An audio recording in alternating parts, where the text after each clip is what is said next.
definitely like teaching teachers how to download cool apps, especially because it helps students to learn cool things about math, reading, and science. There's a lot of really fun ways to learn on the iPad, and I want teachers to be excited about teaching students that way.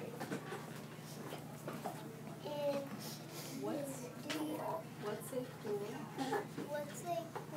way to teach kids how to download kids' apps? Well, a great way to find apps on the iPad is to have your teacher put them into a folder that says Great Apps for Kids, and then you can click on that folder and see all the different apps that you would want to try out. Maybe you would be learning about adding or subtracting, or maybe practicing reading your sight words.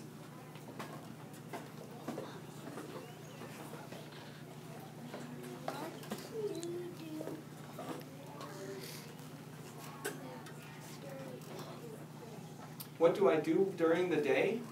All sorts of great things. Today, I got to travel to your school and meet students like yourselves. And sometimes I have to sit in long meetings where we talk about the best ways to teach students. And other times I get to teach classes to teachers and help them to learn more about using computers and iPads and smartboards in their classrooms. You want me to tell you more about my job? Well, for the last 8 years, I worked in a high school with 9th and 10th graders. Those are kids that are like 14 and 15 years old. And we would teach them math, science, and English.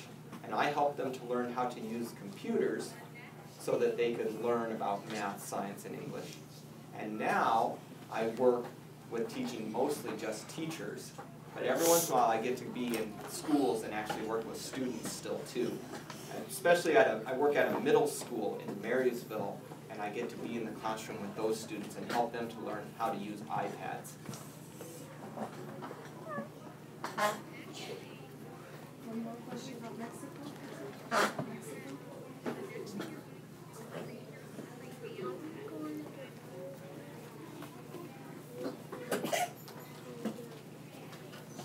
How would you use the computer to learn more about Mexico?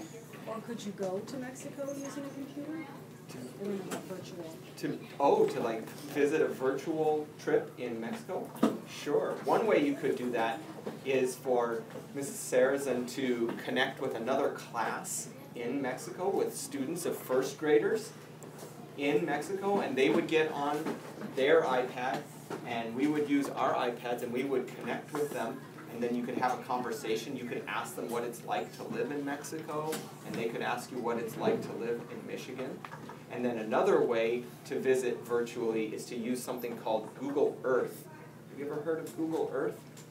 It's a globe, kind of like that, but on the computer, and then you can zoom in, and then you can visit places in Mexico and look at pictures and see what kinds of, what the different buildings look like and what the animals look like. It's pretty fun.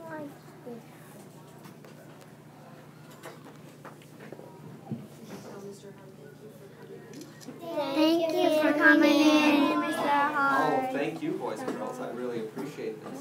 And then to turn it off, should Dakota push the red button? Hit the